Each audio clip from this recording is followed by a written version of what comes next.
करीम की बिरयानी पूरे मुरादाबाद में मशहूर थी। शाम होते ही उसके बिरयानी के ठेले पर ग्राहकों की भीड़ लग जाती थी। करीम का बिरयानी बनाने का तरीका बहुत अलग था। बढ़िया चिकन, मटन और खुशबूदार मसाले, खिला खिला चावल बिरयानी के स्वाद में चार चांद लगा देता था। पर अचानक एक दिन करीम को हल्का बुखार आया तो वो घर पर थोड़ा आराम करने के लिए उस दिन ठेला नहीं लगा सका। उसने सोचा कि तबीयत में सुधार हो जाएगा, पर करीम की तबीयत ज्यादा बिगड़ गई और बुखार ज्यादा बढ़ता गया, जिस कारण करीम के शरीर में बहुत कमजोरी हो गई। इसी वजह से करीम बिरयानी का ठेला भी नहीं लगा पा रहा था और उसके काम का नुकसान हो रहा था। ये लो तुम्हारी दवाई, डॉक्टर साहब ने बोला है बिल्कुल भी काम पर नहीं जाना, अभी तुम कुछ दिन और आराम करो।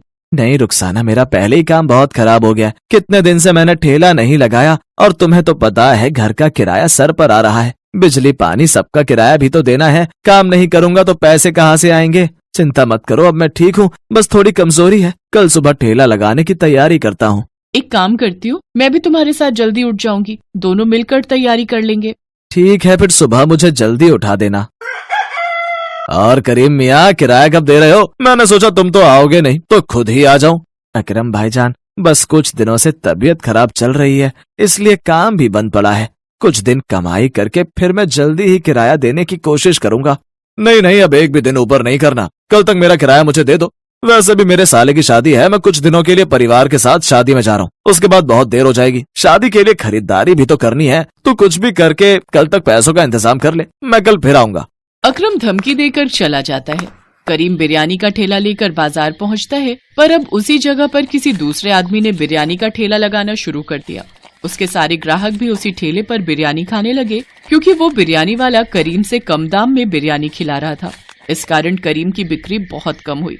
करीम परेशान हो गया, क्योंकि अगले दिन अकरम फिर से किराया लेने आ गया। देख करीम, तू मेरा किराया नहीं चुका सका, अब ये ठेला, बर्तन और घर का सामान मैं कबाड़ में बेचकर अपना किराया पूरा करूंगा। चलो लड़को, जल्दी जल्दी सारा सामान उठाओ और ले चलो। अकरम भाई, ऐसा ना करो, मेरे छोटे छोटे बच्चों को लेकर मैं कहाँ जाऊंगा, रात होने को है। अकरम भाईजान सुनो, अल्लाह के लिए मुझ पर रहम करो अकरम भाई। अकरम ने करीम की एक नहीं सुनी, वो उसका सारा सामान उठाकर ले गया। करीम की आंखें आंसुओं से भर गई। उसने अपने बेटे को गोद में लिया और पत्नी और बेटी के साथ घर से बाहर निकल आया। सुनिए, शाम होने को है, अब हम कहाँ जाएंगे, कोई ठिकाना भी तो नहीं है।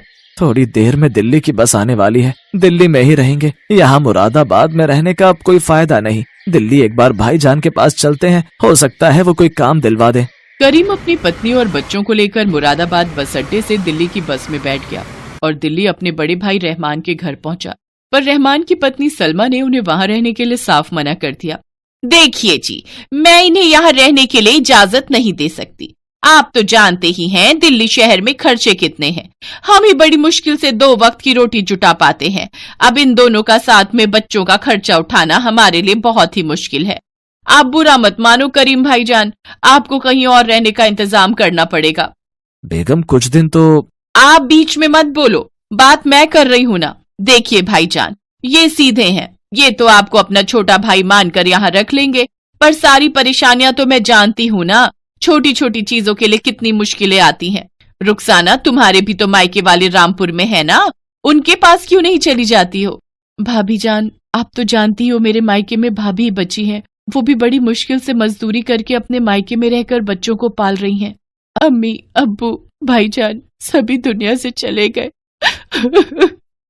कहते कहते रुखसाना रो पड़ी।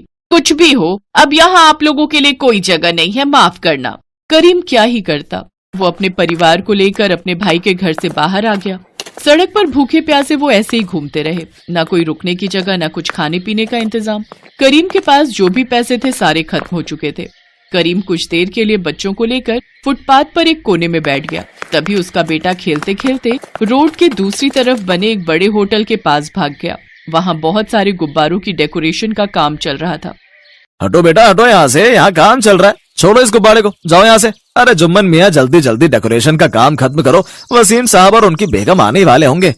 कुछ भी कहो वसीम साहब, हर साल अपनी बेगम का जन्मदिन बेहद धूमधाम से मनाते हैं। तभी होटल के अंदर से मैनेजर फोन पर बात करता हुआ बाहर आता है।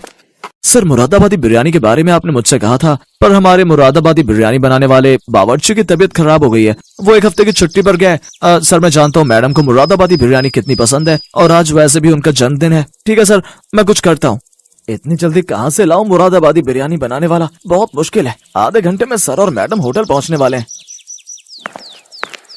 सर जी, मैं कुछ मदद करूं? मैं मुरादाबादी बिरयानी बहुत लाजवाब बनाता हूं। सच तो यह है कि मुरादाबाद में मेरा अपना बिरयानी का ठेला था, पर कुछ मजबूरियों के चलते मुझे दिल्ली आना पड़ा। आप मेरे से बिरयानी बनवा कर देख सकते हैं। मुझे भी काम मिल जाएगा और आपका भी काम हो जाएगा। मेरा नाम करीम है। बच्चा खेलते खेलते यहाँ आ गया था, मैं उसे बुलाने आया, तभी आपकी बातें सुनी और मुझे लगा कि आप बड़ी परेशानी में हैं। अच्छा, तो तुम मुरादाबाद के रहने वाले हो? ठीक है, अगर तुम मुरादाबादी बिरयानी लजीज बना सकते हो तो हमें कोई हर्ज नहीं है। आओ, मैं तुम्हें होटल की रसोई दिखा देता हूँ। ठीक है साहब, मैं अपनी बेगम को बोल देता हूँ, फिर आपके साथ चलता हूँ। करीम रुखसाना को बोलकर मैनेजर के साथ होटल के अंदर चला जाता है। होटल की रसोई में जाकर करीम बिरयानी बनाना शुरू करता है। आसपास खड़े बहुत से बावर्ची उसे मुरादाबादी बिरयानी बनाते हुए देख रहे थे। करीम के लिए तो बिरयानी बनाना बहुत ही आसान था। वो झटपट बहुत ही बढ़िया, लजीज, खुशबूदार बिरयानी बनाकर तैयार कर देता है। मैनेजर उस बिरयानी को जब टेस्ट करता है तो वो हैरान रह जाता है। सचमुच करीम के हाथों की बिरयानी बहुत ही स्वादिष्ट थी। क्या बात है करीम मियां, तुमने तो बिरयानी बहुत ही बढ़िया बनाई है। मुझे लगता है सर और मैडम को तुम्हारी बनाई हुई मुरादाबादी बिरयानी बहुत पसंद आएगी। तुमने तो मेरी सारी परेशानी दूर कर दी। शुक्रिया साहब। करीम बिरयानी बनाकर होटल के बाहर आ जाता है और वहीं अपनी बेगम और बच्चों के साथ बैठ जाता है। होटल के अंदर से जन्मदिन की पार्टी की आवाजें आ रही थी। करीम बाहर ही इंतजार कर रहा था कि कब उसे मैनेजर बताएगा कि उसके हाथों की बिरयानी सबको कैसे लगी। काफी देर तक वो बाहर बैठा रहा। सुनो जी, आपको बिरयानी बनाकर आए बहुत देर हो गई। अभी तक मैनेजर ने आपको कुछ भी नहीं बताया। कहीं ऐसा तो नहीं कि वो बिरयानी बनवाकर भूल गए हो? एक बार आप खुद जाकर बात करते कि वो क्या कहते हैं। बच्चों को भी भूख लगी है। बेगम, अभी तो पार्टी चल रही है। हो सकता है पार्टी खत्म होने के बाद मुझे बताएं। ऐसे बीच में जाना अच्छा नहीं लगेगा। कुछ देर और इंतजार करते हैं। तुम रुको, मैं बच्चों के लिए सामने ठेले से कुछ खाने का लाता हूँ। करीम जैसे ही बच्चों के लिए कुछ खाने को लेने जाने लगता है, तभी वो मैनेजर को आते हुए देखता है।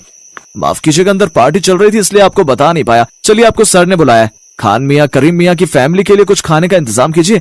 करीम मैनेजर के साथ होटल के अंदर जाता है। मुझे मैनेजर ने तुम्हारे बारे में बताया। तुम्हारे हाथों की मुरादाबादी बिरयानी बेहद लाजवाब थी। हमारी बेगम को बहुत पसंद आई, इसलिए हमने सोचा है कि अब से तुम हमारे होटल में बावर्ची का काम करोगे और बिरयानी बनाने की पूरी जिम्मेदारी तुम्हारी होगी। जिस तरह से हमें बहुत पसंद आई है, हमें पता है हमारे कस्टमर भी इस बिरयानी को बहुत पसंद करेंगे। मैनेजर करीम मियाँ को कल से नौकरी पर रख लीजिए। शुक्रिया साहब, बहुत बहुत शुक्रिया।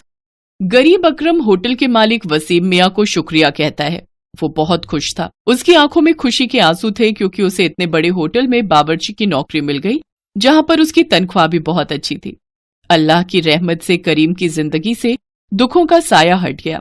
उसकी मेहनत की वजह से दिल्ली जैसे बड़े शहर में, बड़े होटल में उसे बावर्ची की नौकरी मिल गई और उसकी सारी परेशानियां दूर हो गई। ऐसे और वीडियो देखने के लिए हमारे चैनल को सब्सक्राइब करें।